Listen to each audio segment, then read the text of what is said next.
자, 법률주의 위반되는 판례 보도록 하겠습니다. 먼저 1번을 보시면요. 두 번째 줄에 약사법으로 되어 있죠. 약사법이니까 법률이죠. 국회에서 만들었죠. 그 윗줄에 약국을 관리하는 약사, 한약사는 보건복지부령으로 정하는 보건복지부령이니까 하위법이죠. 즉 엄마가 아이한테 심부름을 시키는데 야, 저 마트 가서 약국 관리에 필요한 사항이 뭔지 네가 다 알아서 사가지고 와 그랬습니다. 그러면 그 아이가 엄마가 준 메모 쪽지를 읽어보았을 때 여기서 요 밑에 화살표 되어 있는 부분 있죠? 부연 설명한 것인데 약국 관리에 필요한 사항 할 때 관리에다가 동그라미 쳐보세요. 아이가 그 메모 쪽지를 읽어보고서 아, 관리가 무슨 뜻인지 퍼뜩 의미가 와 닿습니까? 좀 애매모호한 개념 아닙니까? 불명확한 개념 아닙니까? 자, 그것은 명확성 원칙에도 위반되는 것이기 때문에 따라서 법률주의에도 위반된다는 것이죠. 그 밑에도 마찬가지예요. 특가법에 나와 있는데 정부관리기업체라는 용어는 관리 동그라미 쳐보시고 빨간색으로. 자, 그래서 이 법률주의 위반되는 판례는 빨간색으로 동그라미 칠 겁니다. 그것도 잘 안 외워진다. 그러면 이렇게 색깔 칠하세요. 색깔 칠해 넣어버리면 이 색깔 칠해서 넣은 것은 법률주의 위반되는 판례다. 이렇게 키워드 정리하시면 될 것 같아요. 자, 그 밑에 나와 있죠. 명확성이 결례가 된 것이므로 명확성이 결례가 되었다는 것은 즉 법률주의도 위반이다 는 것입니다. 그래서 위임법의 한계를 일탈한 것이므로 위헌무효 조항이다. 이렇게 정리하시면 될 것 같아요. 이 두 가지 묶어보시고 자, 그 밑에 3, 4번 더 묶어보세요. 검은색으로 묶어보세요. 검은색으로. 자, 형벌, 구속요건의 실질적 내용을 법률에서 직접 정하지 않고 즉 모법에서 직접 정하지 않고 하위법인 금고의 정관에 위임을 하였다 했는데 여기서 정관에다가 동그라미 쳐보시고 밑에 4번도 정관으로 정하는 기관에서 정관 동그라미 쳐보시고 제가 전 시간에 뭐라 그랬어요? 법률이라고 하는 것은 원칙적으로 국회에서 만든 형식적 의미 법률로서 정하여야 한다 그랬지 않습니까? 근데 정관이라고 하는 것은 국회에서 만든 형식적 의미 법률이 아니에요. 그래서 이것은 죄형법정주 위반이다 는 것입니다. 그래서 정관이라고 하는 외피 껍데기만 설정해 놓았을 뿐 즉 법률에서 뭔가를 정해놔야 되는데 그것을 정해놓지 않고 막연하게 포괄적으로 정관에 위임한 것은 뭐다? 껍데기만 있고 알맹이는 없는, 그쵸? 외피만 설정해 놓은 것이기 때문에 이것도 역시 마찬가지로 위헌무효 조항이다 는 것이죠. 밑에도 정관 마찬가지고요. 여기 나와 있죠. 정관이라고 하는 것은 대내적으로 효력을 가질 뿐이지 대외적으로 제3자를 구속하지 않는 것이 원칙이고 나와 있습니다. 정관 나와 있는 것은 전부 다 위헌무효다 이렇게 정리하시면 될 것 같아요. 3번 볼게요. 노동조합법 제46조의 3 그 구성요건을 단체협약에 위반한 자라고만 규정하여 놓았다. 빨간색으로 단체협약에 위반한 자 동그라미 쳐보시고 알맹이가 없잖아요. 알맹이가 없어요. 그래서 밑에 보시게 되면 구성요건의 실질적 내용을 직접 규정해 놓지 않고 즉 엄마가 뭔가라도 좀 적어놓고 심부름을 시켜야 되는데 몽땅 다 단체협약에 위임하고 있는 것이기 때문에 역시 마찬가지로 법률주의 위반이다 는 것이죠. 자, 복표 발행 현상 기타 사행행위 단속법 제9조는 벌칙 규정이면서도 형벌만한 규정을 놓고 그 범죄의 구성요건의 설정이라고 하는 것은 완전히 하위법에다가 완전히 백주임하고 있는 것이다 라고 했기 때문에 역시 마찬가지로 위임법 한계를 일탈했다는 것입니다. 그러니까 엄마가 아이한테 심부름 시킬 때 야! 네가 알아서 멋들어가 사가지고 와! 이렇게 하는 것은 위임법 한계를 일탈했다. 그 다음 밑에 팔라볼게요. 공공의 안녕 질서, 미풍 양속을 해야 하는 것으로 인정되는 통신의 대상 등을 대통령령에 정하는 것은 나와 있죠. 여기서 아이한테 심부름을 시켰는데 자, 공공의 안녕 질서 동그라미, 미풍 양속 동그라미 이란 말 자체가 대단히 추상적이고 불명확하다. 예측 가능성을 담보하지 못한다는 거예요. 명확성 원칙을 벗어난 것이기 때문에 역시 위임법 원칙에도 벗어난 것이고 그래서 역시 마찬가지로 위헌무효 조항이다. 이렇게 보시면 될 것 같아요. 자, 8번 가기 전에 어디서부터 먼저 보냐면 자, 10번부터 먼저 볼게요. 자, 지방자치법 중 나와 있는데요. 법률에 위임 없이 요 동그라미 쳐보시고 위임 없이 주민의 권리 제한 의무 부과에 관한 사항을 조례로 정한 것은 역시 마찬가지로 포괄위임입법 뭐죠? 위임입법 한계 원칙을 일탈했기 때문에 역시 효력이 없다 이렇게 보았습니다. 자, 11번 볼게요. 자, 근로기준법 법이죠. 자, 단서에서 임금, 퇴직금, 청산기일 연장 합의 한도에 대해서 아무런 제한을 두고 있지 않다 그랬습니다. 자, 무슨 얘기냐? 각주 한번 가볼게요. 자, 이것이 이 모법인데, 자, 금품청산조항 나와 있죠. 사용자는 근로자가 사망퇴직했을 때에는 그 지급사유가 발생한 날로부터 14일 내에, 즉 2주죠. 2주 내에 일체의 금품을 지급해야만 됩니다. 자, 다만 앞에 끊고 단 특별한 사정이 있다면 합의에 의해서 그 기간을 연장할 수가 있다. 즉 2주라는 기간을 합의에 의해서 당사자 간에 연장할 수 있다 그랬습니다. 이것이 모법입니다. 모법. 자, 여기서 노트 한번 펴볼게요. 노트 8페이지. 자, 모법이죠. 모법 제30조에서 금품청산 기간을 두면서 자, 원칙적으로 그 지급사유가 발생한 날로부터 2주 내에 일체의 금품을 지급하여야 한다라고 돼 있었지 않습니까? 근데 그 단서에서 합의가 있다면 연장이 가능하다라 그랬지. 언제까지는 되어야 한다라는 기한 특정이 없이 그냥 연장이 가능하다 이렇게 돼 있었다는 거예요. 자, 이것을 시행령에다가 위임을 했는데 다시 한번 가볼게요. 자, 올라가서 두 번째 줄. 같은 법 시행령, 그쵸? 시행령 제12조에서 같은 법, 모법이죠. 제30조 단서에 따른 기일 연장을 빨간색으로 3개월 이내로 동그라미 제한한 것은 형사처벌 대상을 확장한 것이기 때문에 재형법지 원칙에 위반된다는 것이에요. 즉, 모법에서는 합의에 따르게 합의가 있으면 그냥 연장할 수만 되어 있고 그게 그 연장이라는 것이 3개월이 한 달이 될 수 있고 석 달이 될 수 있고 6개월도 될 수 있고 1년도 될 수가 있는 거예요. 그쵸? 근데 하위법에서 그 합의에 의해서 연장할 수 있는 그 기간을 3개월로 못 박아놓은 거예요. 그러면 예를 한번 볼까요? 두 사람이 합의를 봤는데 예를 들어서 4개월 있다 주겠다. 자네도 알지만 우리 회사가 참 딱하니 지금 뭐 참 딱하니 회사가 어려워서 당신을 지금 뭡니까? 일단 뭐 제명할 수밖에 없잖아요. 할 수밖에 없기 때문에 좀 나아질 때 나중에 복직하기로 하고 일단은 내 4개월 또는 6개월 있다 주겠다. 이렇게 했다는 것입니다. 그러면 그렇게 합의를 봤으면 모법에는 위반되지 않지만 밑에 하위법에는 위반되는 거잖아요. 모법에는 위반이 되지 않는데 하위법에는 위반이 된다? 그런 것은 없어요. 그렇기 때문에 이런 것은 뭐다? 이렇게 그 연장 기간을 하위법에서 얼마라고 딱 못 박아놓는 것은 마찬가지로 위헌무효다. 이렇게 보시면 될 것 같아요. 그래서 다시 한번 노트 가보시게 되면 자, 합의에 의한 그 연장 기일을 3개월을 초과하지 못한다라고 하는 것은 모법보다 형사처벌 범위를 확장하고 있는 것이기 때문에 결코 이것은 뭐다? 허용될 수가 없다라고 하는 것입니다. 그래서 결국 위헌무효다. 이렇게 보시면 될 것 같아요. 다시 교재를 와서 보시면 여기서 3개월 이내로 제한한 것은 확장되는 것이므로 죄형법 정지 위반이다. 이렇게 보시면 될 것 같고 그 다음에 비슷한 판례가 앞에 나와 있습니다. 자, 8번 판례 가볼게요. 자, 이것도 문제집 가면 나와 있어요. 자, 의료법이니까 모법이죠. 41조가 각종 병원에는 응급 환자와 입원 환자 진료 등에 필요한 당직 의료인을 두어야 한다라고만 되어 있습니다. 당직 의료인을 두어야 한다라고만 되어 있지 그 수와 자격에 대해서 어떤 조항이 어떤 얘기가 없잖아요. 모법에서. 그쵸? 그쵸? 그냥 당직 의료인을 두어야 한다라고 되어 있는데 이 모법에서 당직 의료인 두어야 한다는 부분에 대해서 밑에 시행령에다 위임을 해두었는데요. 시행령에서는 모법에 있지도 아니한 수는 몇 명이고 의료인 수는 몇 명이고 그쵸? 자격은 어떻게 되고 이런 것들이 쭉 나와 있다는 것이죠. 라고 했을 때 역시 마찬가지로 모법에서 적어놓지 아니한 것을 하법에서 지 멋대로 적어놓았기 때문에 이것도 밑에 그 수와 자격에 대해서 배치 기준을 정해놓고 이 배치 기준에 위반하게 되면 형사처벌 대상이 된다. 이렇게 해놓기 때문에 역시 마찬가지로 모법의 범위를 벗어났다. 모법보다 처벌 범위를 확장하고 있는 것이다. 이런 것은 위헌무효 조항이다. 이렇게 보시면 될 것 같아요. 뭐가요? 시행령 조항이 그랬다는 겁니다.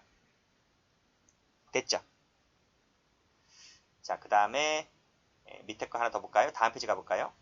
초등학교 졸업 나와 있죠? 여기 한번 보겠습니다.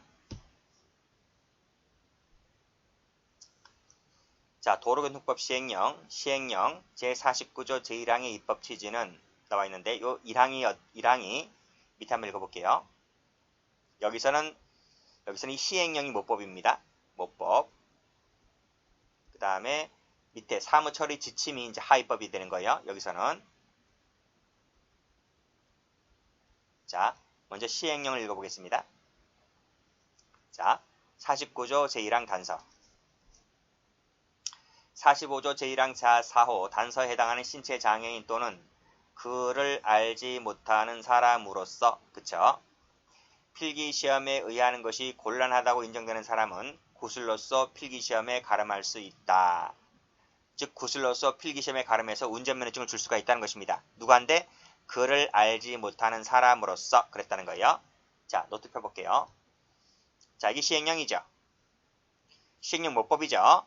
자, 구술시험을 볼 수 있는 사람은 그를 알지 못하는 사람으로서 필기시험에 응시하기 곤란한 사람에 대해서 구술로 볼 수 있다라고 시행령이 정해놓고 있다는 것입니다. 근데 자, 다시 올라가서 보시면 여기 그 그를 알지 못하는 사람에 대해서 지침에다가 위임을 해 주었는데 그 지침이 적어놓기를 자, 그를 알지 못하는 사람이라 하는 것은 초등학교 중퇴 이하다. 중퇴 이하 동그라미로 이렇게 한정해 놓고 있다는 것입니다. 즉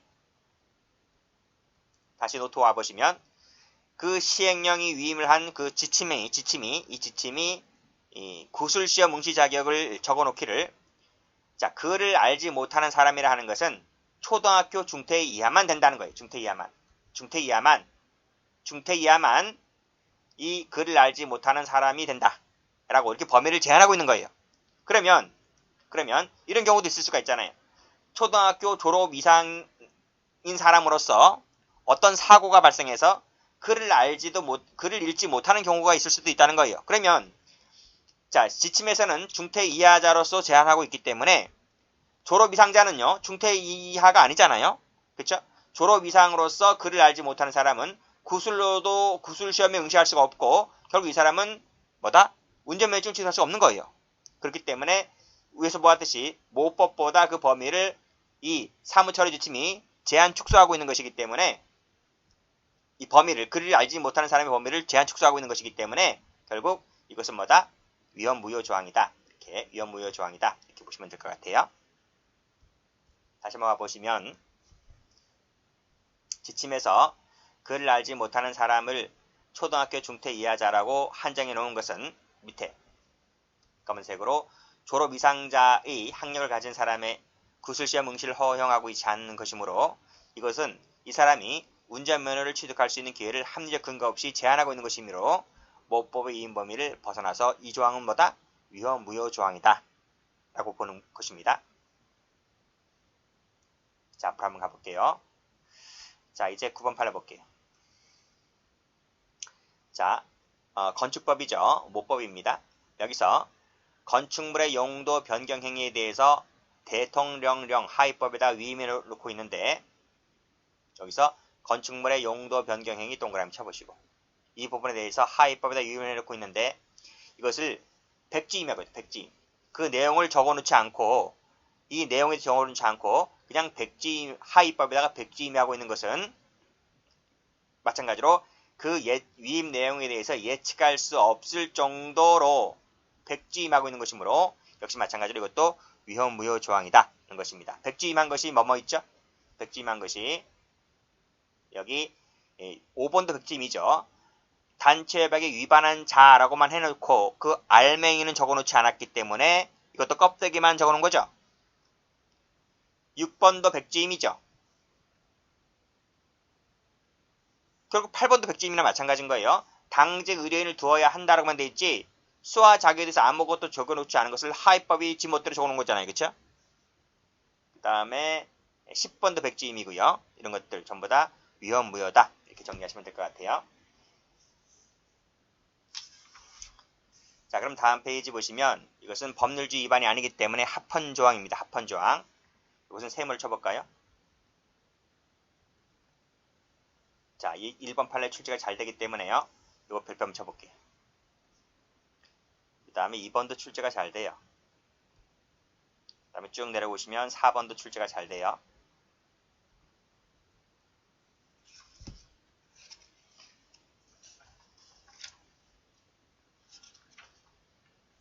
그 앞에 건 제가 안 해드렸나요? 앞에 거에서는 1번이 출제가 잘 돼요. 여기 1번 판례를 별표를 해두시고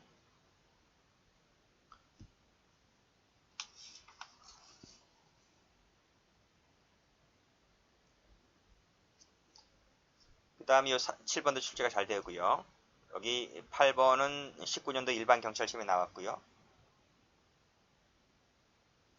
나머지도 됐습니다. 11번도 좀 체크 좀 해두시고요. 자, 그러면 1번 가볼게요. 여기서 마지막 보시게 되면 자, 구체적인 공기업의 지정에 대해서 그 하위법인 고시에 의하도록 한 것은 뭐가요? 법률이 공공기관의 운영에 관한 법률에서 이 법률 모법이죠. 구체적인 공기업 지정에 대해서 파란색으로 공기업 지정 세모 쳐보시고 그 하위법인 기획재정부 장관 고시에 의하도록 정한 것은 위임법 한계를 일탈하지 않았다. 왜 그럴까요? 즉 엄마가 하위법에다가 공기업 지정에 대해서 마트 가서 사와라 이렇게 했습니다. 라고 했을 때 이것은 왜 일탈하지 않았나고 보나요? 이것은 왜 그런가 하면 자, 요 세 번째, 네 번째, 다섯 번째 줄은 시험에 나오지 않는데 여러분이 공부할 때 도움이 되는 것이기 때문에 한번 읽어볼게요. 자, 공기업 지정은 자, 입법 목적과 경제 상황, 정체적 목적에 따라 공공기관의 사업 내용이나 범위 등이 계속적으로 변동할 수밖에 없다는 현실. 국회가 공공기관의 재정 상태와 직원 수입 변동, 수입액 등을 예측하기가 어렵고 그때마다 이를 법을 개정하는 것도 용이하지 아니한 점 등을 고려해 보았을 때 이 구체적인 공기업 여기서부터 읽어볼까요? 즉 법 제53조가 모법 제53조가 공기업 임직원으로서 공무원이 아닌 사람은 형법상의 이를 뇌물죄죠. 뇌물죄에 있어서는 이를 공무원으로 본다고 규정하고 있을 뿐 그 공기업 지정에 대해서는 하위법에다 위임했다 하더라도 위임법 한계를 일탈하지 않았다. 왜요? 나와 있잖아. 계속적으로 변동하는 거. 공기업 지정이 되려면 직원 수 몇 명 이상일 것, 뭐 100명이든 1000명이든 이상일 것. 그 다음에 재정 상태는 뭐 연간 1000억 이상일 것. 이런 것들이 수시로 변하잖아요. 수시로 변하고 그때마다 이것을 요건을 충족해야 된다고 하면 그때마다 법을 개정해야 되는 것이 이러한 불편점이 있기 때문에 그런 것을 정하지 않고 그냥 공기업 지정에 대해서 니네가 알아서 하라. 이렇게 말하도록 한 것은 위임법 한계를 일탈하지 않았다. 이렇게 보시면 될 것 같아요. 그래서 보통은 이런 전문적인 영역 있죠. 이런 전문적인 영역은 하위법에 위임하는 것은 웬만하면 전부 다 합헌 결정을 내립니다.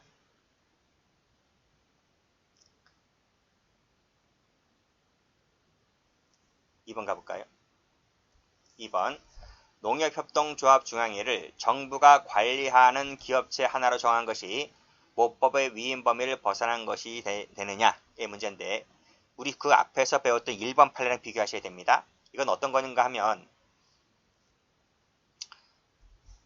자, 특가법이 있죠. 특가법 조항이 있죠. 특가법 조항에서 몇 조인가? 제2조 아닌데 시행령이잖아요. 시행령. 특가법 제 몇 조가 있을 거예요. 여기 있네요. 특가법 제4조 제1항이 있네요. 거기서 정부 관리 기업체 이렇게 얘기를 해놓고 그 정부가 관리하는 기업체의 이 요건을 1번, 2번, 3번, 4번 이렇게 요건을 정해놨어요. 요건을 정해놓고 우리는 국회의원들이니까 전문가가 아니니까 이 요건에 해당 요건만 정해놓을 테니까 하위법 니네가 전문가들이지. 그래서 이것을 하위법인 시행령에다가 위임을 했어요. 그래서 요 시행령이, 특가법 시행령이 전문가들이죠. 전문가들이 요건에 맞는 1번, 2번, 3번, 4번의 요건에 맞는 그 기업체를 쭉 열거를 했습니다. 뭐 49조, 뭐 50조 거기에서 그 몇 조, 제 몇 항에 1호, 2호, 3호, 4호 쭉 열거해서 뭐 국민은행, 한국은행 무슨 은행 뭐 해가지고 쭉 열거를 해가지고 마지막에 49번째 여기 나와 있죠. 농협 조합 중앙회 50호에 밑에 나올 텐데 수산업 조합 중앙회 등등등을 열거했다는 것입니다. 이것은 뭐다? 엄마가 아이한테 심부름을 시킬 때, 야, 이 요건에 해당하는 것을 적어줄 테니까 마트 가서 이 요건에 해당하는 요건을 충족하는 정부관리 기업체를 다 적어와라. 그래서 시행령이 엄마가 준 쪽지에 열거되어 있던 요건에 맞는 애들을 마트가 사왔다는 거예요. 사왔을 때 농협하고 수산업이 들어오다는 거예요. 이것은 엄마가 심부름을 시킨 그 범위 내에 벗어나지 않고 그 범위 안에서 충족하는 것을 사왔기 때문에 이것은 합헌이다 하는 것입니다. 아시겠죠? 그래서 이 농협협동조합 중앙에 나와 있죠? 파란색으로 요거 세모 쳐보시고 이것은 모법의 이인 범위를 벗어나지 않았다는 것입니다. 역시 마찬가지로 3번에서 정부 관리 기업체 할 때 관리 밑줄 그시고 검은색으로 파란색으로 수산업협동조합 중앙에 세모 쳐보시고 이런 것은 위임위법 한계를 벗어나지 않았다. 그래서 앞 페이지에 나와 있는 1번과 비교하시기 바랍니다. 자, 그 다음 판례. 행정기관인 청소년보호위원회를 등으로 하여금 청소년 유해 매체물을 결정하도록 하고 그 결정된 매체물을 청소년 등에 판매하도록 했을 때 형사처벌하는 것이 죄형법 정도 위반되느냐고 하는 것인데 위반되지 않다는 거예요. 자, 여기서 청소년 유해 매체물의 범위 요거 세모 쳐보시고 누구한테 위임했대요? 행정기관, 즉 청소년보호위원회에 위임한 것은 부득이하다. 왜요? 국회의원들이 모르니까. 청소년 유해 매체물의 범위가 어디까지인지를 비전문가인 국회의원들이 모르니까 전문가 집단에게 위임하게 한 것은 부득이하다. 그래서 부득이하기 때문에 위반되지 않았다는 것입니다. 그 부연 설명이 나와 있죠?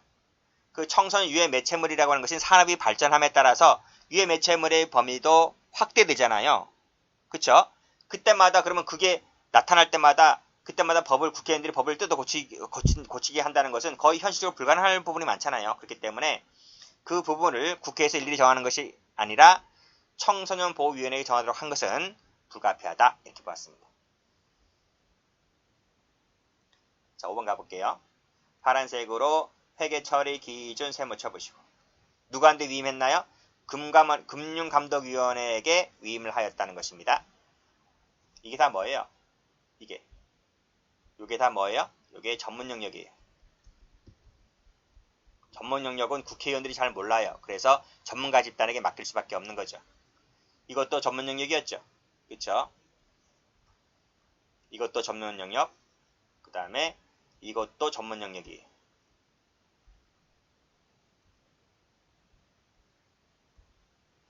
전문 영역은 어쩔 수가 없어요. 국회의원들이 한계인데 이런 것은 불가피하다.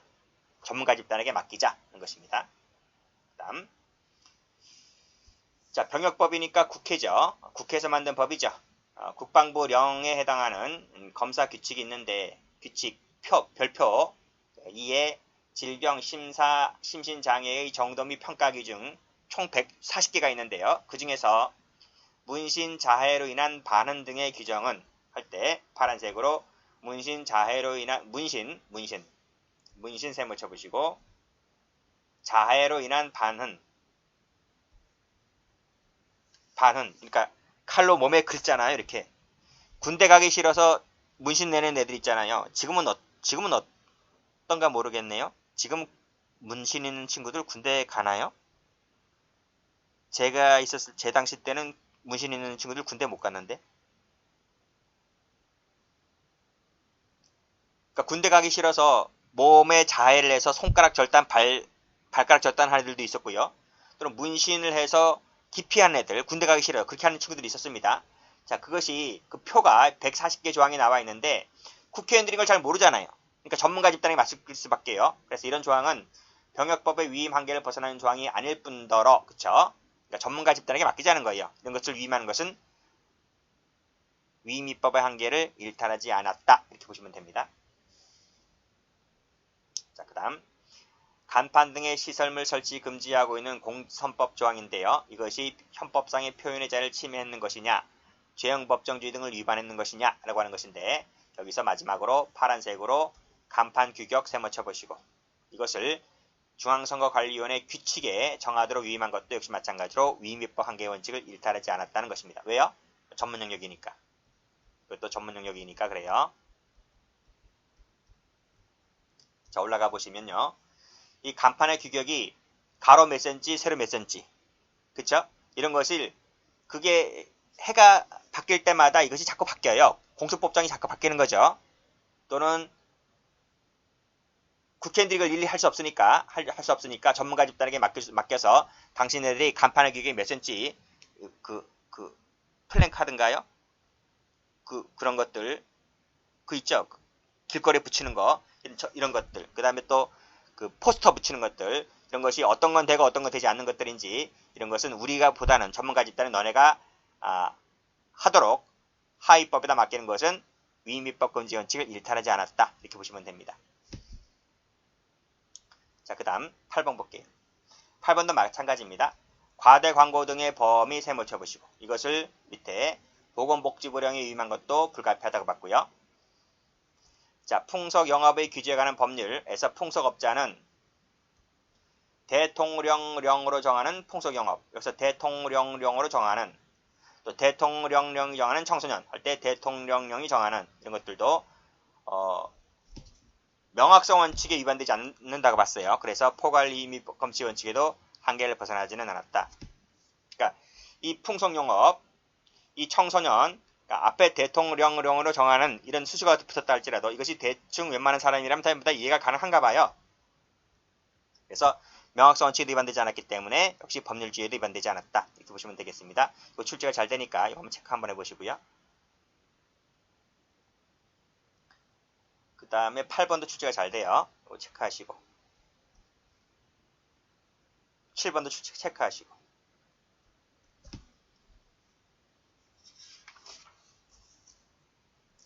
자, 10번 보시면 역시 대통령령이 정하는 제품 나와 있죠? 그쵸? 여기서 유사 석유 제품 세모 쳐보시고, 이게 어떤 것인지는 안다는 거예요, 사람들이. 이 유사 석유라고 하는 것은 바로 가짜 석유 제품이라는 것을 충분히 대책은 예측할 수가 있는 것이기 때문에 명확성에도 합치하고 법률주의에도 합치한다고 보았습니다.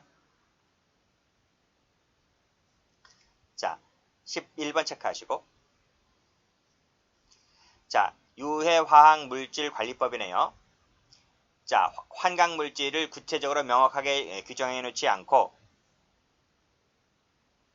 흥분, 환각, 마취 작용을 일으키는 유해화학물질로서 대통령령이 정하는 물질. 그래서 여기서 요 부분이죠. 이 부분. 흥분, 환각, 마취 작용을 일으키는 유해화학물질을 국회의원들이 유해화학물질의 정의를 이렇게밖에 못 내리는 거예요. 전문가 집단이 아니기 때문에. 그래서 전문가 집단인 대통령령 너희에게 맡기겠다는 거예요. 너네들이 전문가다 보니까. 그래서 이렇게 하는 것도, 이것도 전문 영역이기 때문에 하위법에다 위임하는 것은 불가피하다. 이렇게 봤습니다.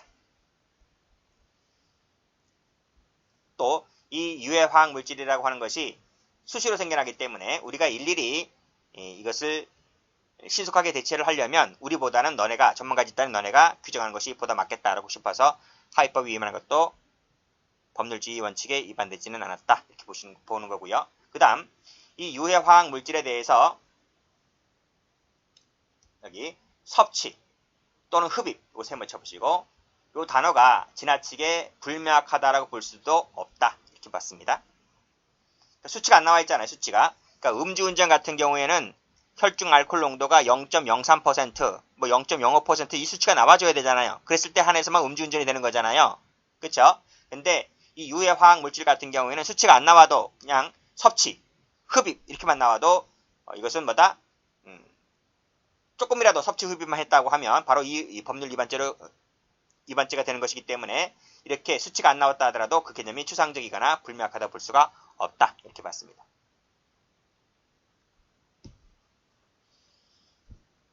이것은 뭐다? 이것은 명확한 개념이다. 이 명확성 원칙 할 때 뒤에서 다시 한번 나올 거예요.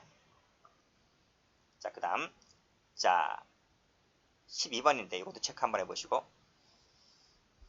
게임 산업 진입하는 법률 나와 있네요. 환전할선, 재매입, 환전할선, 재매입 영업행위를 금지하는 게임 머니 및 이와 유사할 때, 또 이와 유사 세모 쳐보시고. 앞에 거 다 밑줄그시고. 이것을 대통령령이 정하도록 위임한 것도 역시 마찬가지로 법률주의에 위반되지가 않았다는 것입니다. 앞에 열거되어 있는 단어가 많죠. 열거되어 있는 단어가 많다 보니까 기타 이와 유사라는 것도 앞에 열거되어 있는 단어가 많다 보니까 이것도 나름대로 그나마 명확하다고 본 것 같아요. 그래서 명확성 원칙에 합치했고 법률주의도 합치했다. 이렇게 보시면 되네요. 자, 그 다음 13번도 보시면 건축 폐기물 처리 기준 세모 쳐보시고 그 구체적인 내용과 범위를 국회의원들이 어떻게 알아요? 모르죠. 그렇기 때문에 하위법에다 위임한 것도 역시 마찬가지로 불가피하다. 이렇게 보았습니다. 14번. 자, 대주주나 임원, 상호저축은행과 특수한 관계에 있는 자의 범위를 내가 어떻게 알아요? 국회의원이. 모르죠. 그렇기 때문에 시행령이 위임한 것은 불가피하다고 봤고요. 15번. 여유자금의 운영 방법. 여유자금의 운영이라는 말.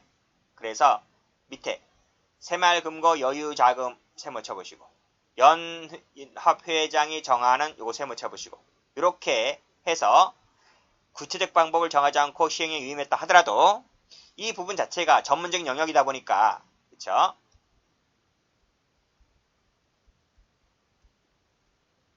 하위법에다가 위임한 것은 불가피하다. 이렇게 봤습니다. 16번. 화학유의 발파와 연소에 관한 기술상의 기준을 대통령령 하위법에다 위임했네요. 그쵸? 뭐를요? 기술상의 기준 세모 쳐보시고 이거를 국회의원들이 어떻게 알아요? 마찬가지 안 적어도 되겠죠? 이것도 대하위법에다 위임한 것은 역시 마찬가지로 법률주의 위반되지 않았다. 밑에 나오잖아요. 여기. 기술상의 기준이라고 하는 것은 고도의 전문적 기술적 사항이므로 우리는 모르겠다는 거예요. 전문가들 니들이 알아서 정하라는 거죠. 자, 17번. 수질환경보전법 제56조 제3호에서 배출기준 시설 및 방지시설을 정상 운영하지 아니한 자 나와 있는데요. 여기서 마지막 줄이죠.